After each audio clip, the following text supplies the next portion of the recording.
قال ربنا إننا نخاف أن يفرط علينا أو أن يطغى.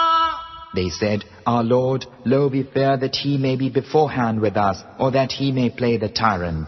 قال لا تخافا إنني معكما أسمع وأرى.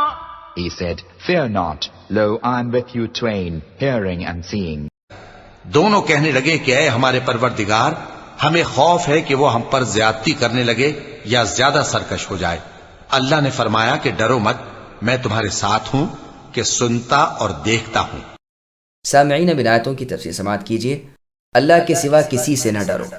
اللہ تعالیٰ کے ان دونوں پیغمبروں نے اللہ تعالیٰ کی پناہ طلب کرتے ہوئے اپنی کمزوری کی شکایت رب کے سامنے پیش کی کہ ہمیں خوف ہے کہ فرعون کہیں ہم پر کوئی ظلم نہ کرے اور بدسلوکی سے پیش نہ آئے، ہماری آواز کو دبانے کے لیے جلدی سے ہمیں کسی مصیبت میں مبتلا نہ کر دے اور ہمارے ساتھ ناانصافی سے پیش نہ آئے۔ اللہ تعالیٰ کی طرف سے ان کی تشفی کر دی گئی۔ ارشاد ہوا کہ اس کا کچھ خوف نہ کھاؤ، میں خود تمہارے ساتھ ہوں، تمہاری اور اس کی بات چیت سنتا رہوں گا اور تمہارا حال دیکھتا رہوں گا، کوئی بات مجھ پر مخفی نہیں رہ سکتی۔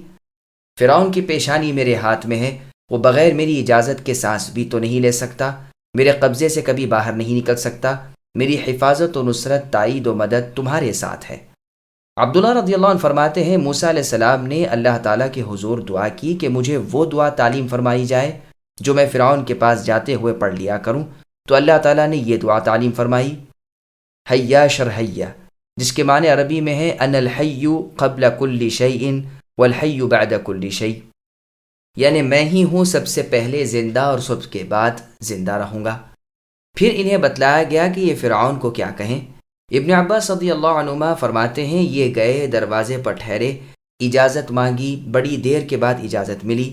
محمد ابن اسحاق رحمہ اللہ فرماتے ہیں کہ دونوں پیغمبر 2 سال تک روزانہ صبح شام فرعون کے ہاں جاتے رہے، دربانوں سے کہتے رہے کہ ہم دونوں پیغمبروں کی آمد کی خبر بادشاہ یعنی فرعون سے کرو، لیکن فرعون کے ڈر کے مارے کسی نے خبر نہ کی۔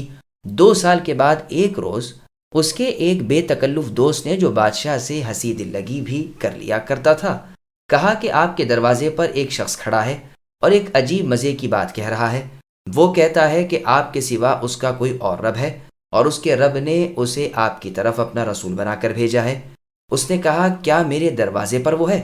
اس نے کہا، ہاں۔ حکم دیا کہ اندر بلا لو۔ چنانچہ آدمی گیا اور دونوں پیغمبر دربار میں آئے۔ موسیٰ علیہ السلام نے فرمایا، میں رب العالمین کا رسول ہوں۔ فرعون نے آپ کو پہچان لیا کہ یہ تو موسیٰ ہے۔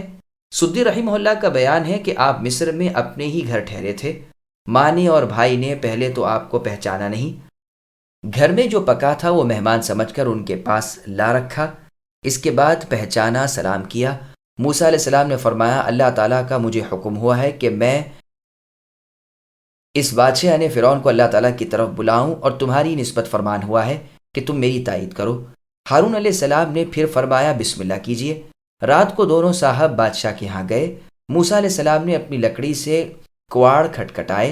فرعون آگ بگولا ہو گیا کہ اتنا بڑا دلیر آدمی کون آ گیا جو یوں بے ساختہ دربار کے آداب کے خلاف اپنی لکڑی سے مجھے ہوشیار کر رہا ہے۔ درباریوں نے کہا، کچھ نہیں، یوں ہی ایک مجنون آدمی ہے، کہتا پھرتا ہے کہ میں رسول ہوں۔ فرعون نے حکم دیا کہ اسے میرے سامنے پیش کرو۔